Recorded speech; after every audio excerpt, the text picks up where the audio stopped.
All right, folks, we have come to a climactic part of Joseph's story. We've kind of been journeying along and now everything's gonna happen.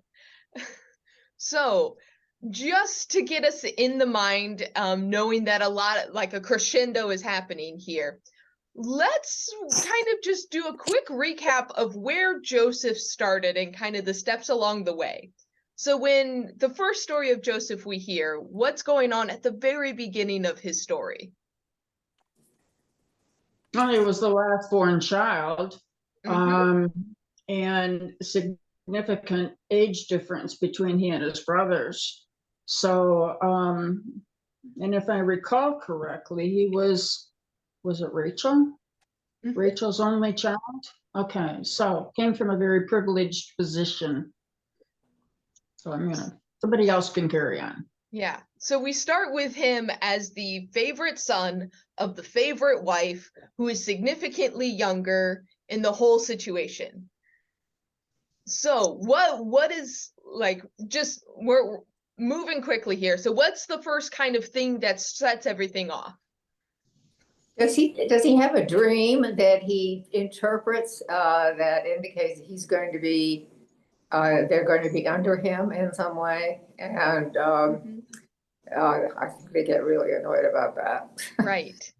So do you all remember those initial two dreams that Joseph has and interprets for himself? Or there's not as much interpretation, but what were those initial dreams? Do you remember?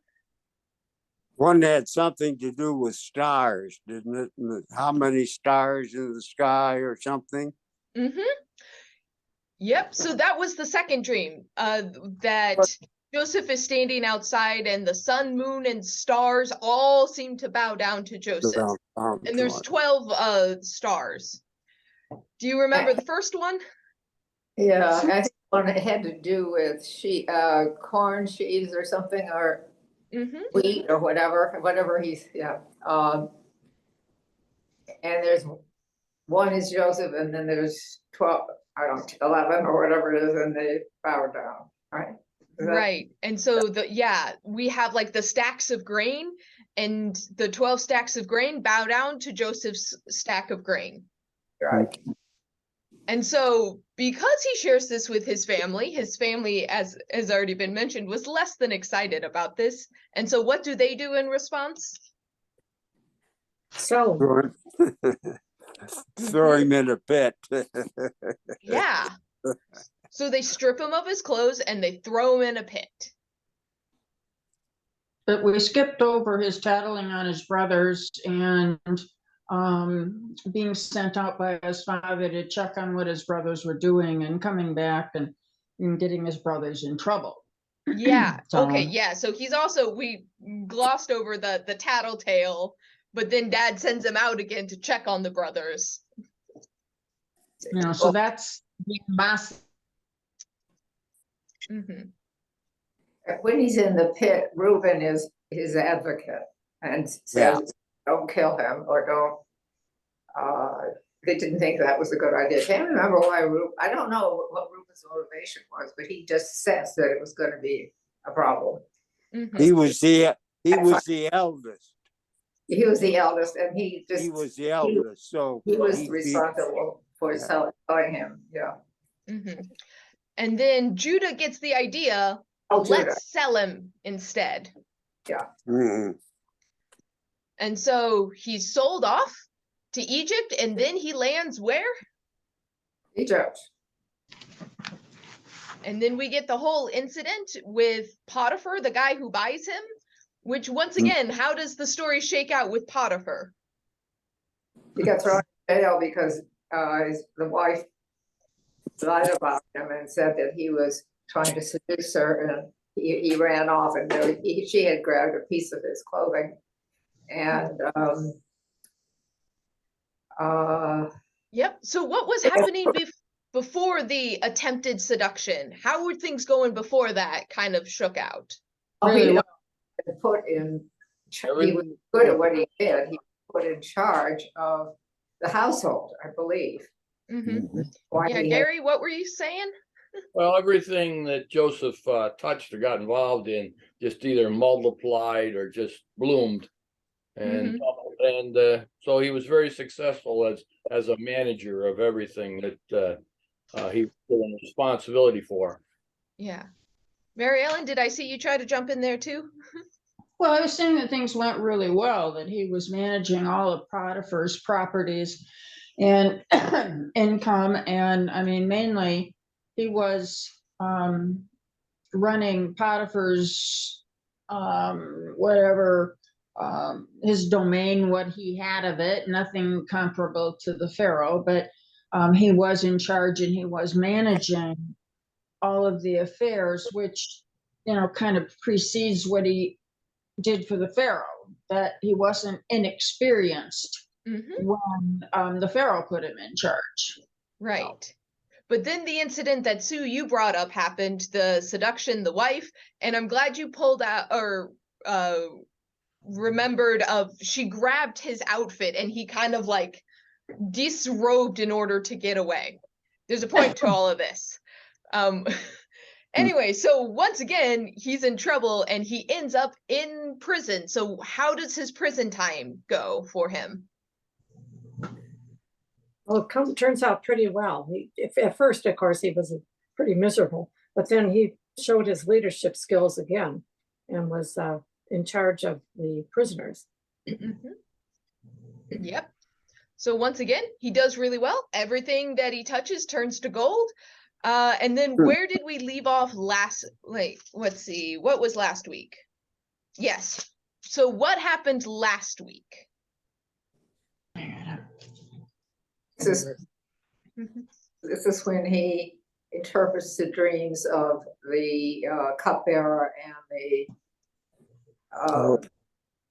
the other one, Baker. Baker, yeah.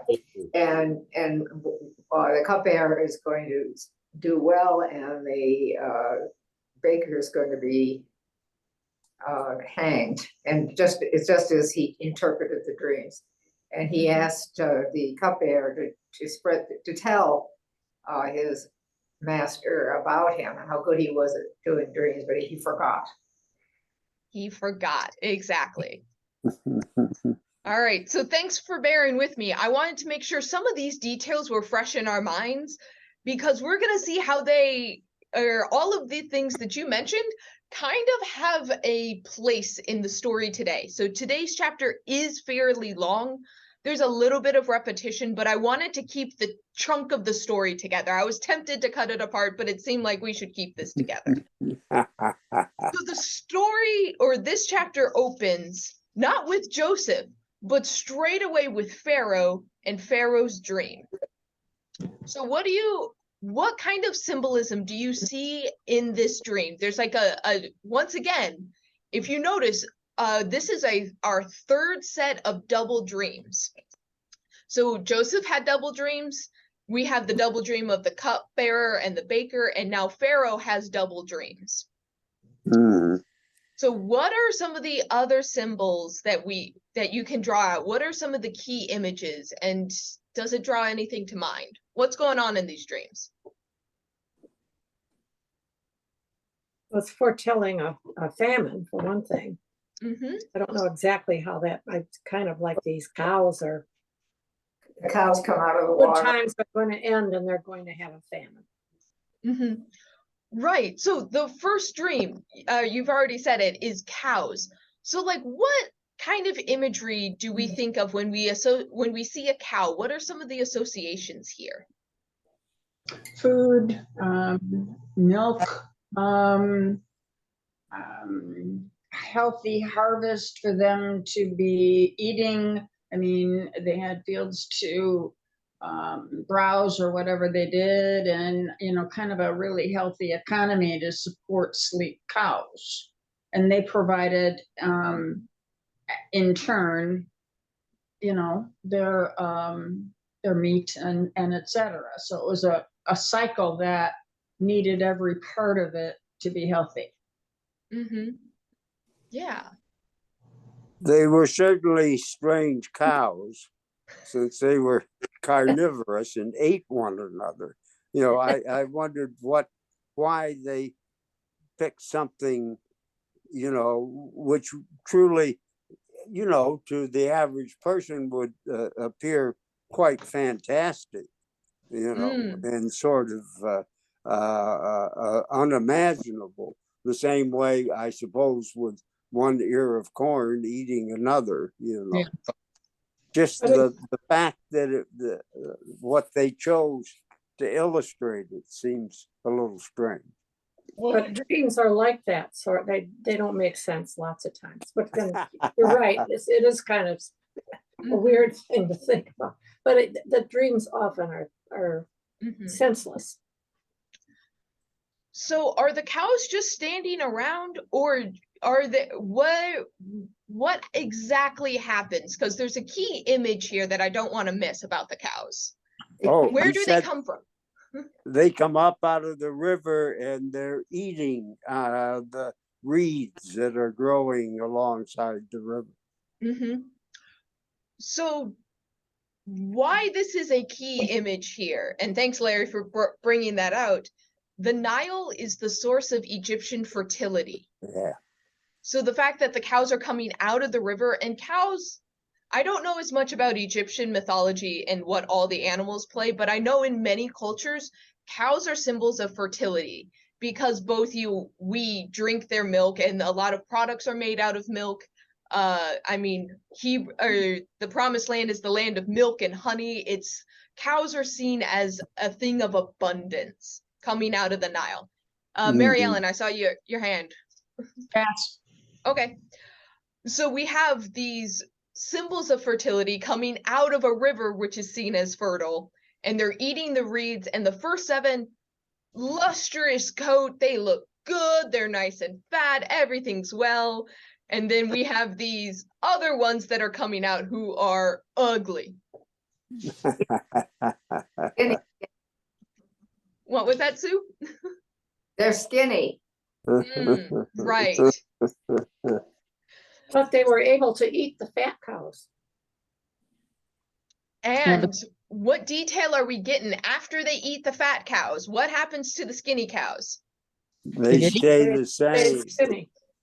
Mm-hmm. So we'll see Joseph interpret this a little bit. But yeah, these cows are so hungry, they turn carnivorous, and even when they eat an entire cow themselves, they're still hungry. So the second dream is a familiar symbol. So what's happening in the second dream now? the corn. Mhm. They don't come out of the Nile though. No. You know, but it's one stalk of corn with 7 ears of grain. Mhm. And that's to me kind of symbolic. He didn't see a field of corn. He only saw one stalk. So I don't know if that plays in here or not, but Right. So a weird language nitpick, just I always like making sure mental images are correct. Corn is a very weird word when you get pre-Columbus. Because the word corn has existed in our language for a long time, and it's being directly translated here. It's actually only in the discovery of maize corn that corn starts to symbolize one particular plant. So corn as we know it today is native to the Americas. I think all of us know this. My translation says grain. Grain is actually probably a better translation. Corn is accurate if you're going for an old translation of corn, because corn was kind of just used to signify a grain body. Okay. In not a dissimilar way to how in our usage of the words, we refer to pickled cucumbers as pickles, but you can pickle anything, but a pickle is a pickled cucumber, if that makes sense. Okay. Okay. So when you're imagining this, it's probably better to think of like wheat or barley, not like a corn stalk like we see in the Midwest. Uh-huh. If Okay. that helps a little bit with the mental image. Mhm. All right. So we have like a stalk of wheat that has seven branches to it, or 7 heads, and one looks really good, right? Mhm. And then what happens? They had some not very good ones come up then. And the thin ears swallowed up the 7 plump and full ears.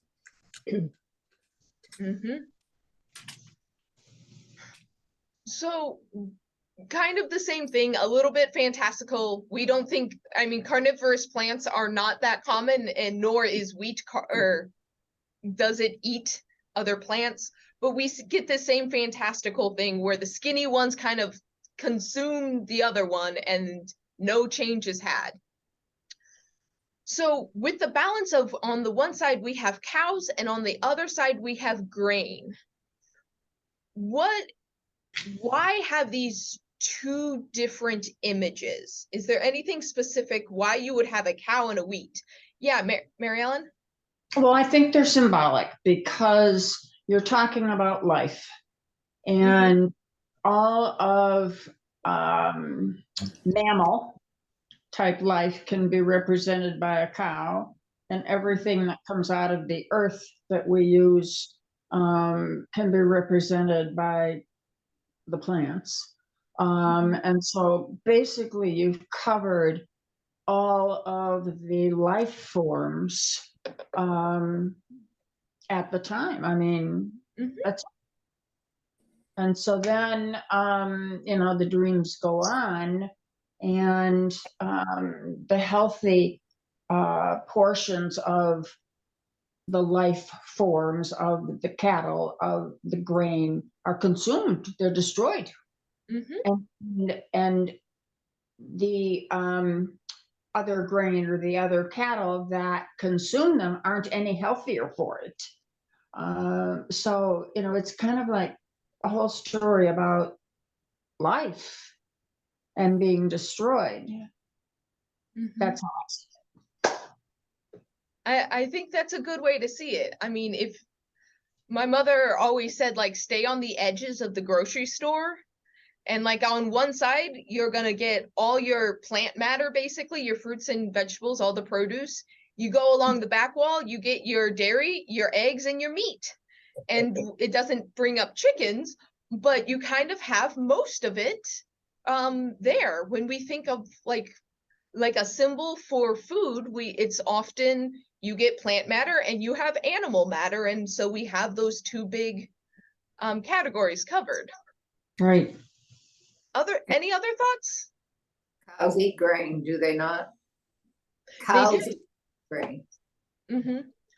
So yeah, they're also connected, that if the grain suffers, the cows are gonna suffer too. So the cows came first. So thanks for spending some time kind of really digging into the images here.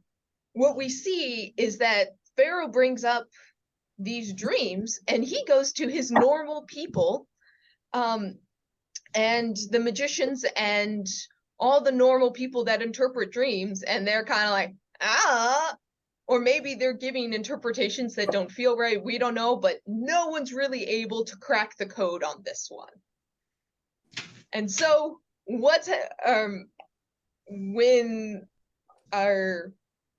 after there's kind of this kind of like, we don't know what's going on, Pharaoh, and Pharaoh's not the one I would say, I don't have an answer. Not a good look. But it's at this point that the cupbearer admits that he did something, or he forgot to do something many years ago. And so he brings up, and he tells about Joseph when he was in prison. So what do you all think of the cupbearer who's like listening to all of this and suddenly is like, oh yeah, I may like know a guy? I think it's interesting that the cupbearer is in a social position high enough to be able to have a conversation with the Pharaoh. I mean, I don't picture a cupbearer at that social level. To me, he just is standing aside and doing his job. So that interaction I find interesting. Well, he's the savior. He provides a connection. He doesn't get killed for not telling him before or anything like that. So if you remember last time, one of the questions I was bringing up is the notion of destiny, of chance, of fate, of God pulling the strings here. This is one of the moments that I am always curious, even just in a literary sense, thinking about it. What would have changed if the cupbearer had told Pharaoh about Joseph 2 years ago when it just happened, versus forgetting for 2 years, and now the story has a direct impact? What do we do with this? Is it good that the cupbearer forgot? Would it have been just as important or just as impactful? Like, what do we make of this? Is this fate? Was he fated to forget so he could remember at the right time? Well, if Joseph had been brought out of prison earlier, I think he would have just joined the horde of mages and priests and whatever, interpreting dreams. But in this point, the Pharaoh is truly frustrated and wants to understand, and he's given up on all the others. And the cupbearer has a light bulb moment. And, oh, there's a guy that I used to know back there who, so I think the timing is very important. Well, it could go any way. You could figure it a lot of different ways, but it just seems like it makes a much better story this way. There's a lot of drama here. Whereas if he'd been right along interpreting dreams, and maybe he would have been the first person to come up and interpret the dream. But would that have been as interesting a story? I don't think so.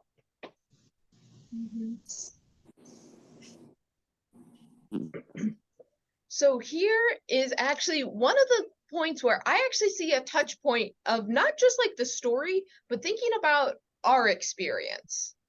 Have you all ever had a thing where you thought something was going nowhere? A skill that you had developed, a relationship that you had, something or a bad situation that you were just in for a while, and it felt like, okay, this is my lot, it's never gonna change, or, oh, well, I guess that's a non-issue, oh, well, I guess that dream's in the ground. And that feeling of like kind of almost giving up on something, or having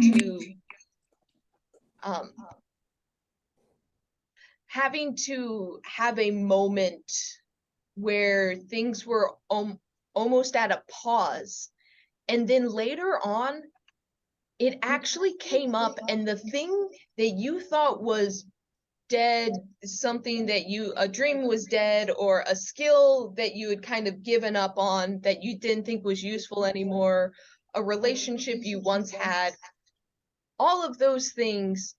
And then it came up and was like the most useful thing. All of a sudden you were like the go-to person. Like you all of a sudden like knew what to do, or had a situation where like everything seemed to fall into place, and you're like out of the blue, things just kind of slotted many years afterwards, or a good chunk of time afterwards. I'm trying to be very general here, but have you all had something like that where it's almost like, I didn't realize this would come into play?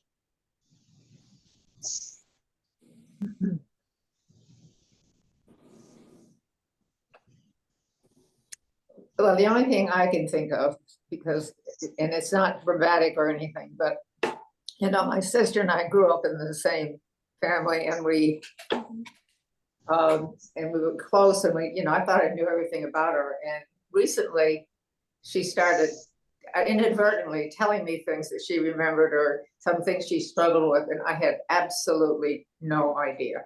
And it changed what I looked at. the dynamics and where our differences and our personality characteristics were different.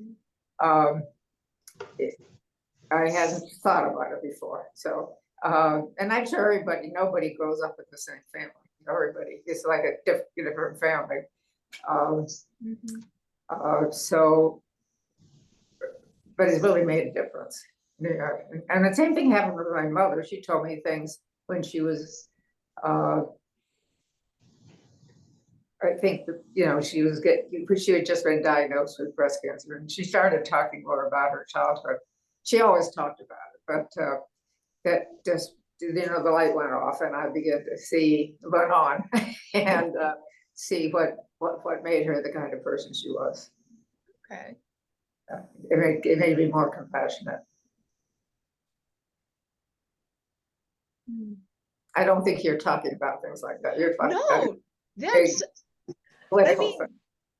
That what you're also bringing to mind is sometimes we go through things and we kind of just like, it's something that happens and we put it in our back pocket until we run into someone who's experienced something similar, and all of a sudden you're like, oh, here's this thing, I've been there too.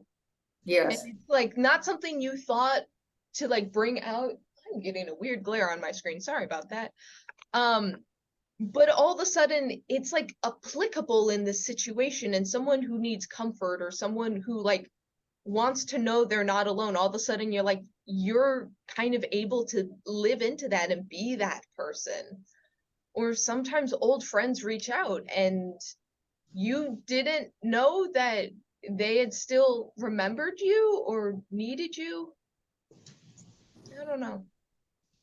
Yeah, we had a sort of an experience like that. I used to visit people in our church who were in nursing homes or ill, and I had not visited this one woman in quite some time.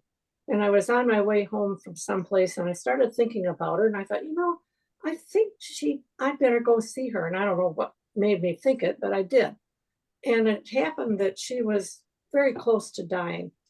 And so I was able to stay with her. I thought, gee, this is kind of a different experience that I happened to come right at that moment, because she was alone and there was nobody there. Her family wasn't there. They didn't realize that she was dying, and they lived a distance away.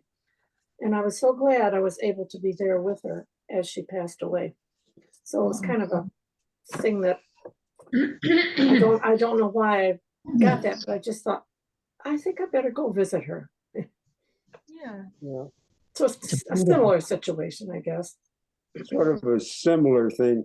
I find my kids every once in a while will bring up something that happened during their childhood, that sounds like new news to me. I'd either forgotten it or wasn't aware of it or something, and it's sort of out of the blue something.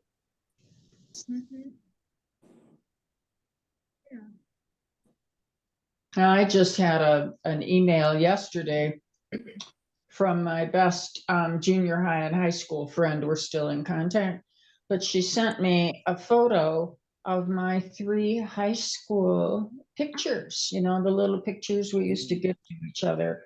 And she still had all 3 of them from sophomore, junior, and senior year. And she made a kind of a composite photo with them and just sent them to me out of the blue yesterday. And it was just one of those, oh my gosh, moments. It's kind of cool, actually. So.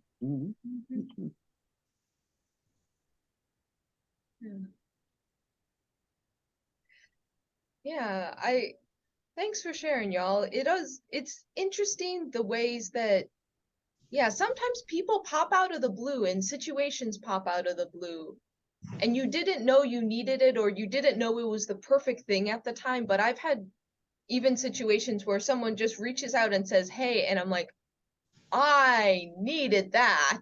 And I didn't even know I needed to hear from you, but hello.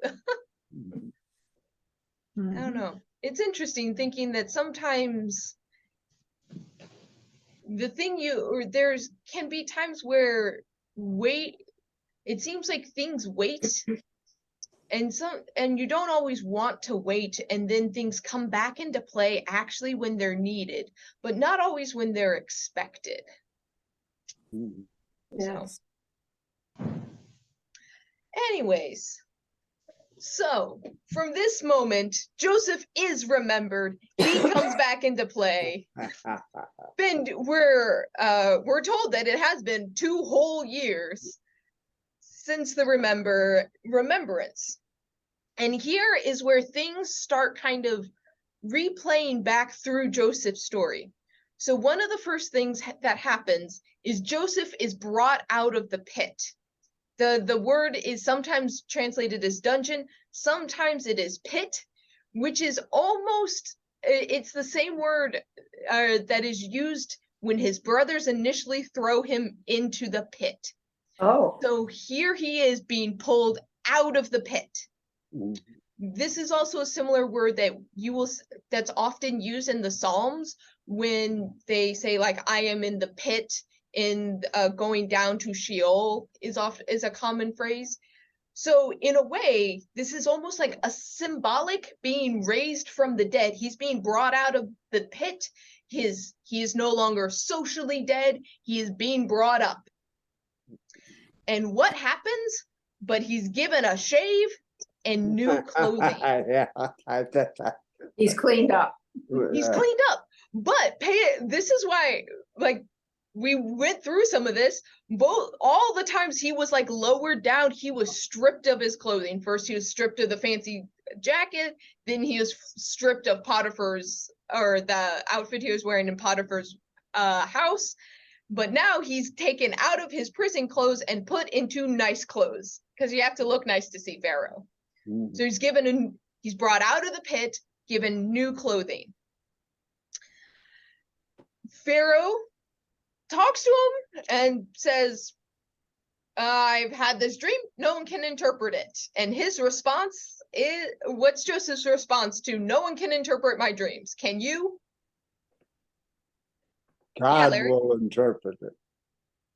He just He said, it's not me, it's God. Which is interesting. The contrast is meant to be here that the magicians and the mages and the court people, they can't interpret. And Pharaoh is asking if Joseph can, because those guys can't. And Joseph's basically saying, yeah, no, I can't. I'm referring to something else here. So then we get a replay of all of the dream once again in true Genesis fashion. We get a repeat of the entire thing. We're going to repeat it again. We don't need to talk through all the symbols again. So Joseph hears the whole tale, and there is a very long explanation. It starts with a strict interpretation of what is going on in the dream. So what is Joseph seeing specifically in this dream? I think we've alluded to it already. Feast and famine. Mm-hmm. Yep. The famine preceded by lush growth and Mm-hmm. bounty. So we're going to get 7 really good, really bountiful years, and then it's going to be followed by 7 terrible years. And despite how bountiful the initial 7 years are, the second set of 7 years are going to be so bad, it will be like there was no abundance before. And I believe that's the crux of why cows can eat other cows, sheaves of grain can eat other grain, and nothing, and they're not going to get bigger, because it's going to be so bad, it's going to gobble up and still be like, you're going to forget the good times. It's going to be that bad. Okay. But Joseph doesn't stop there. Joseph doesn't just interpret the dream, he goes on to give advice. So what's the advice that he gives after the interpretation? Save up from the good years. Mm-hmm. And he was taking, I think, either 10 or 20%, I can't remember, of the crops and putting them in storage and turned out that was a lot because they had a tremendous amount of stuff saved because it was so lush during those 7 years. Mhm. And so by the time the famine came, they had enough for themselves and lots of other people. Mhm. He also told Pharaoh to select somebody to lead them. Oh. I wonder if he had himself in mind. Yeah. Himself in mind. Mary Ellen, what were you gonna say? Exactly what Ellen did, that he told Pharaoh to appoint someone and set him over the land of Egypt, which kind of takes the job away from Pharaoh. But Pharaoh listened, and you know, they went on Mhm. over the land and take 1/5 of the produce of the land during the warm 7 plenteous years. So Mhm. Right. So I did miss one detail. The right before the advice, Joseph says the doubling of the dreams because you had 2 of them means this is fixed by God. This is non-negotiable and it's about to happen. It's gonna happen real quick. So you need to appoint someone. And like you, I was thinking a similar thing of like, yeah, did he have himself in mind, or is this literally? He doesn't even dream big. Like he's been in the dungeon. He just got brought out of prison and he's like, yeah, you should probably appoint someone. Like me. Well, he knew he had ability, and he knew that with God's help he could do it. Right. Like I think it was said a while ago, this is not his first job at this point. He has job experience here. Mhm. He kind of he found out what not to do with his brothers. He managed Potiphar's house and everything turned to gold. In prison, he managed the prison and everything turned to gold once again. So he does have a decent resume. Mhm. Yeah. But evidently him being able to not just interpret the dream, but give some human wisdom to it. Because that's one of the things that the commentary was saying, is that the advice is seen as human wisdom. Like we interpreting God's plan and then making human plans in response to God's plans. And to me, it seems real obvious. Mhm. Why couldn't anybody think of that? Let's save up for the yeah. I have a question about the numbers. Mhm. You know, we've talked about significance of numbers over and over, and he said that there would be 7 years of good, 7 years of bad, but in your saving of your produce, you only save 1/5. And I wonder, first of all, if the 5 was significant in the 7, but then I'm also pondering the only thing that they could say that would last any length of time was grain. And so, you know, getting through the 7 years of famine, all they're going to have is bread. You know, details again, pondering in my mind, but I do wonder about the numbers. Oh, you can always breed more cows. Mhm. So here's a little bit. I am not going to talk with certainty, so this is some educated guessing right now. So in the ancient world, a tithe is very common cross-culturally, that you would give 1/10 to either the local temple, the ruling class. For cities to exist, you have to have agricultural land around it. It's the only, because city people basically rely on the agriculture, and the tithe is often how that's somewhat negotiated. There's also the markets of selling. So having 1/5 of the produce of the specifically the grain is saving basically double a tithe. I don't know if that's actually what's going on here, but that's what's coming to mind. Is this is not just 1/10, this is 20% here. Just to give like a benchmark of like norms. 7 years, yeah, 7 is your magical number. That could be an actual 7 years. There's actually one other, evidently 7 years of famine is something that comes up in other ancient texts. So that may be a motif that they're drawing them from other sources. But 7 is always your good number. It's also a holy number, and so 7 years of famine is like very much seen as like sent from God, because that is your holy heavenly number. Mhm.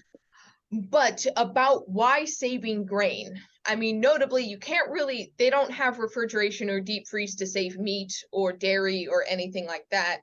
However, if there is famine, and it talks about like an east wind blowing, that's thought basically, if you have an east wind, it's coming basically from the Arabian desert and is going to dry everything out. That means that there won't be as much grass growing for cows to eat. So if you save grain, you can feed the grain to the cows and the cows won't die. They may not be big and fat, but humans and animals are going to eat that. Typically other food other than grain, because grain you can kind of grow in bigger amounts. As I understand it, even actually up until like industrial agriculture, a lot of families grew their own smaller vegetables. That grain is the thing that you would buy and sell because you could do it in mass, but smaller things could be more locally grown and may not be as effective. But bread is kind of your staple of the thing that fills your belly. It's the thing that is grown in mass because so many people need it, and it's your basic foodstuffs. If you don't have bread, you're gonna be in trouble, basically.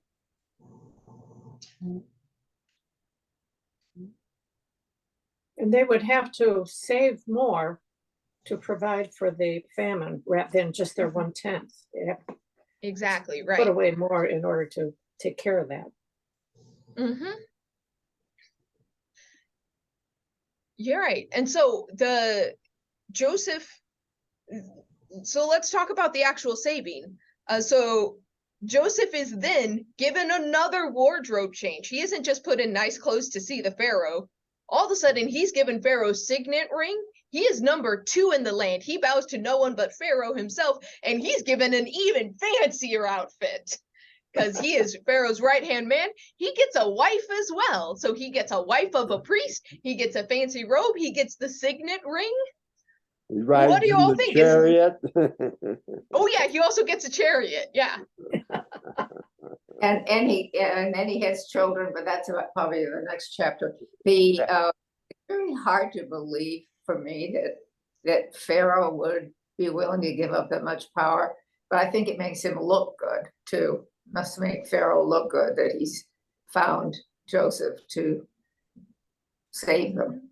That's all I can think of, because Pharaoh certainly wasn't that nice to the Hebrews before. Later, I mean, he tossed them out of different Pharaoh, of course. Different Pharaoh, yeah. Larry? But Pharaoh lets him know that he's still the ruler. Yeah. So I think of this kind of almost like thinking about how our president works in the United States. Like, our president ultimately has a lot of say and makes a lot of decisions, but whoever is in the office can't make every decision, which is why there's cabinet members. And the cabinets also have a lot of responsibility and a lot of tasks, and a lot of power is offloaded. So yes, Pharaoh is appointing a lot of duties, but I think Pharaoh has other things to take care of other than being the one going around, making sure the things are in order, being the manager of the situation. Like, he doesn't have time to do on the ground things like that. He needs to deal with other state management. He's probably doing official things, brokering it with other rulers and principalities, because there's a lot of state relations going on. He doesn't want to deal with grain collection. So he's going to put a person who's number 2 and going to give him royal authority. Report to me. I don't have enough time to deal with that. Yep. Oh, and lastly, notably, Joseph is given a new name. Oh, Yeah. yes, Right, yeah. yeah. This is one where I tried to look it up, and it says the meaning is obscure, but it definitely has to do with life. We see the Egyptian word life contained therein. So we know that much, but we don't know the full meaning of the name, but it does have meaning. Egyptian is, the Egyptian language is a little bit harder, and this is like third-hand notes for Egyptian translation. What's up, Larry? Well, how about the names of his two sons? You know, he has two sons, and they are named as well. Yes. Is there significance to that, or is that? Yeah, so the sons are actually given Hebrew names. They don't have Egyptian names. Okay. The first son, Manasseh, means to make forget, which to forget, basically, to make forget. Okay. Why that sounds a little weird is Hebrew tenses are very strange, and I'm not going to go into it, but there's basically how verbs work are different. So his name is basically to forget, and we're given the explanation right after, for this has made me forget about the troubles I've been through. Okay, gotcha. And then Ephraim means to be fruitful. So both of the sons are born in a time of abundance. We have the one that it's like, this is so good, I forgot about my former life. Oh, this son, look how fruitful everything is. Everything's going well. Also note that having an Egyptian wife does not seem to be an issue here. No issue there. But one what's thing up? about the Egyptian wife ties him to the Egyptian culture. You know, he's not the Hebrew with the Hebrew wife doing, you know, the work of the Pharaoh. It's now symbolic to me that he now has a tie in his family to Egypt. Okay. He's basically been assimilated. Yeah, Gary, what's up? Also, the fact that he's got an Egyptian name. Yeah. Yeah. It's interesting that even though they were later on didn't want intermarriage, or that was one of the taboos, they do a lot of intermarrying. This is one where again and again, the biblical story is not consistent on whether intermarriage is okay or not okay. We've even seen this go back and forth in Genesis. Some people intermarry and it's bad. Some people intermarry and there's like no qualms with it. It's fine. And it also seems like when you get promoted, you get new clothes, a chariot, and oh, by the way, here's a wife. Well, that's all sort of tossed in. That's all symbolic, that he has to be visibly important, and that when he's out and about town, you know, he's an important man to the slaves, to the people out where he's managing properties and so on. To me, it's really symbolic that he looks the role and the importance of what the Pharaoh has put him in position for. Yeah, it's not a good look if you're putting a foreigner in charge of everything. So they're making him as Egyptian as possible, just to even have the standing and the respect, because Pharaoh seems to want people to respect him as well. So let's give him all the symbols of respect.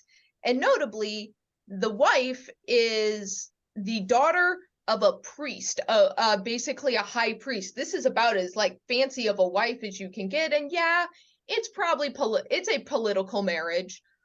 The interesting thing is, did you notice the name of the father-in-law?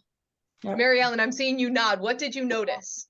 It's Pharaoh or something that. Yeah, pretty close. Yes, I did notice that. Pharaoh, yeah, priest of On. Yeah, so his father-in-law, it's kind of, once again, a little bit of a nod to like Yeah, you didn't take Potiphar's wife, you got Potiphar's daughter. It's either a very common name like Smith, or it's significant. So, Mm-hmm. I So, have- go ahead, because I have Oh. one. You're following a train of thought though, so go ahead with that, and then I was just gonna wrap up the story for today. So if you have a question, go ahead and ask. Okay, well, I noticed also that he was 30 years old when he entered the service of the Pharaoh, king of Egypt. He was 18 years old when he was sold into slavery. And so those 12 years, all of this happened in a 12-year time period. And when I was reading this story, it just seemed to me to be more compacted in my understanding until I found out that he was 30 years old. That in my mind, this could have all happened within like 6 years or something, but it didn't. It took 12 years for him to go from slave sold to Potiphar to number 2 to the Pharaoh of Egypt. So there was a lot of living and management and, you know, discord and prison time and whatever happening in that time period. Yeah. That's a great observation. Yeah, the two where we don't have really good timestamps on is like, how long was he in Potiphar's house before the whole episode with his wife, and how long did he have to endure the wife's advances? We're not really given a timestamp on it, but I see what you mean. As it, because we're kind of told he managed things and then we get the story, it kind of feels closer together. And we also don't have or I don't remember, I may be wrong on this. I don't think we have an initial timestamp of how long he was in prison before the dream sequence happens. No. No. So yeah, he's 30 years old, which is kind of the go-to date of like, it's kind of assumed like Jesus started his ministry around 30 years old. It's assumed that like Muhammad started teaching around 30 years old. And even I think the Buddha is assumed to have been 30 years old, around, give or take. Like there is something culturally about that age that it seems like if you're gonna do something, a lot of the ancient leaders of things, it's 30 and then you're off. Maybe the peak of maturity or something. Yeah, it's one of those, you're officially an adult, and hopefully by 30 you have some like experience, so you're almost like ready for the big role. I don't know. At any rate, 30 years old, in control of a lot of different things. 7 years of plenty come, and things were so good. And I like how this is phrased. That Joseph stored up grain in such abundance, it was like the sand of the sea. He couldn't count it. So that phrase should ring a bell for you at this point. Because what also is supposed to be like the sand of the sea?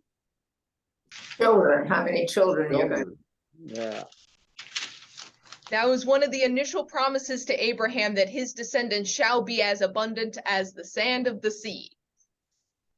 So having that be brought in here is kind of an illusion of like, it's a little nod of what's gonna happen, because as we know, so these key phrases are brought up intentionally. Larry, you look like you have a thought there. Okay.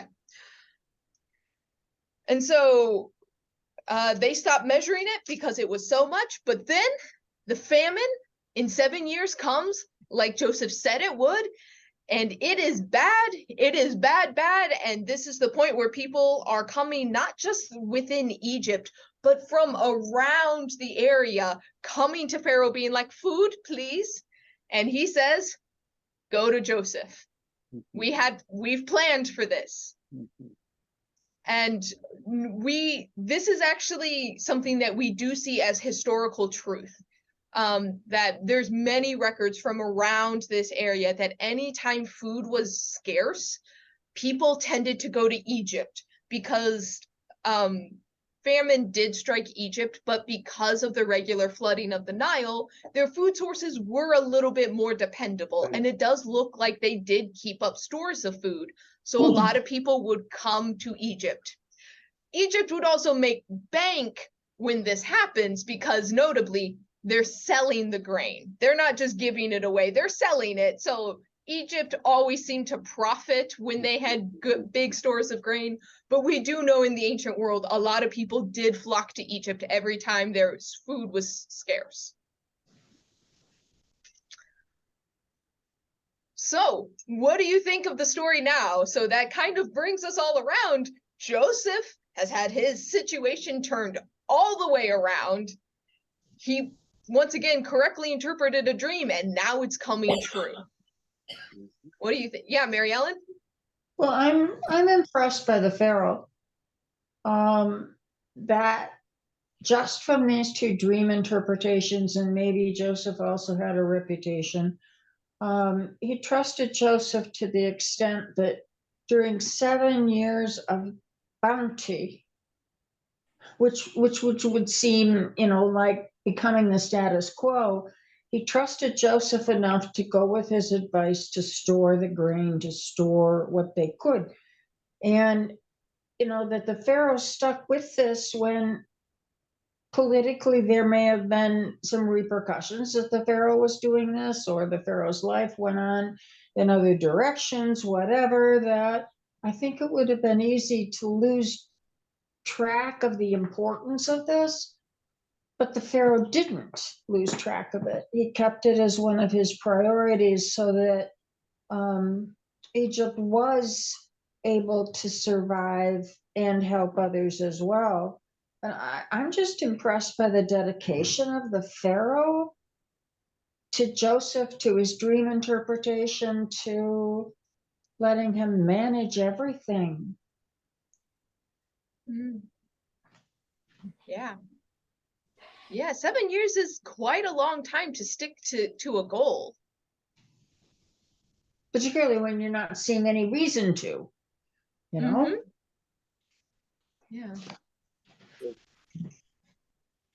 Other thoughts? This is a very long portion of Genesis. It's more about Joseph than anybody else. Yep. Chapter after chapter after chapter. That's, we have to ask the question of what is the function of having this long story about Joseph. As opposed, we've had other things that we would say, what is the function? And it would have to do with, well, this shows why the name of Israel was where it was, Jacob Israel, or it showed this or showed that. But what is the Joseph story supposed to be telling us about? Because it's like a just so story, or and that's how the giraffe got a long neck. I mean, it's Right. So it's kind of like a fairy story, or yeah. And so what's the purpose of having somebody who can interpret dreams, getting that much power? And then there's the other theme with Joseph, that he's forgiving eventually. Right. So what do you all think? I'm going to throw this one to you. So far, do you, a lot of the story, a lot of the stories have very clear takeaways, either with meaning making of this is what the rainbow means, or Abraham's stories were very connected to this is the interaction with God, this is the promises of God, this is what it looks like to follow the promises of God. This story is a lot more entertaining, a lot more jam-packed with details, and probably a little bit more fun to read at a certain point. But it doesn't have as close of a takeaway in the same way that some of the other things have. So they what do you made out of it. Yeah, Mary Ellen? Close on time, but Hold on. Sue, finish your thought. I think I accidentally cut you off. I'm sorry, what? Never mind. Or more. Too many people are talking. Or if you have you finished your thought? I'm sorry. That he made a musical out of the. Yeah, Mary Ellen, what were you saying? Well, I'm all of a sudden I'm having a flash about Moses coming into mind and how he was discovered and rose to power, and all of this is in Egypt, and I'm playing with a comparison in my mind right now between the two men. Mm-hmm. So that is, yes, I think that is where we can be looking. It is one of the ideas that I had. I know Genesis, like we've been in Genesis for a long time. There's a point where Genesis is almost a prologue to Exodus. That, in a way, you have some of the foundational storytelling for this group of people. You need the origin of the people, but all of a sudden you have this thing where you have the origin of the people over here, and then you have the story of, well, we were coming out of Egypt. And then the question is, how do you get from an origin story in Cana,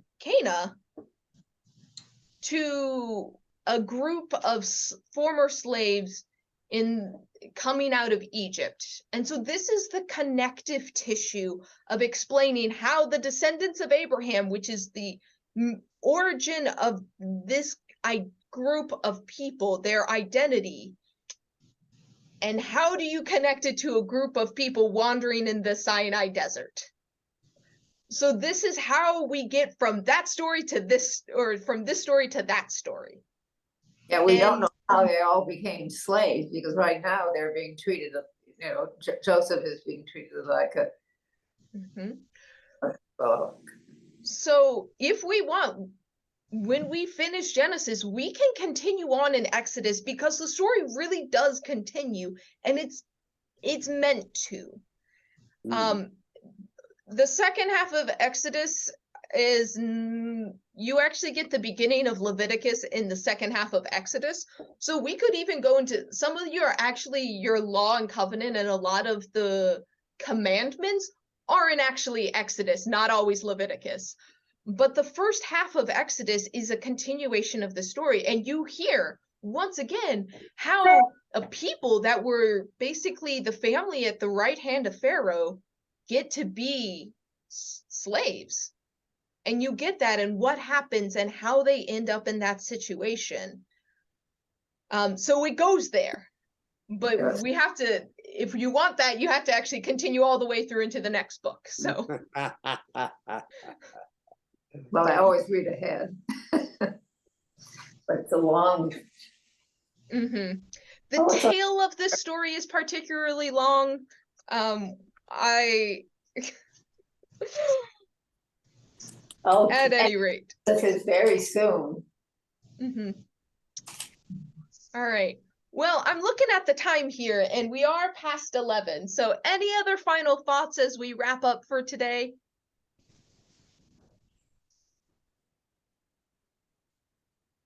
All right. Well, let us pray out for this afternoon. Good and gracious God, we return again and again to the story of our spiritual ancestors, those that came before us, that interacted with you, interacted with the promises you gave them. And today we see how bad circumstances can still be used by you for the good. Help us to hold on to that promise as well, that even in the depths of our pain, in the depths of the wrong that happens, in the depths of our suffering, that you still can use it.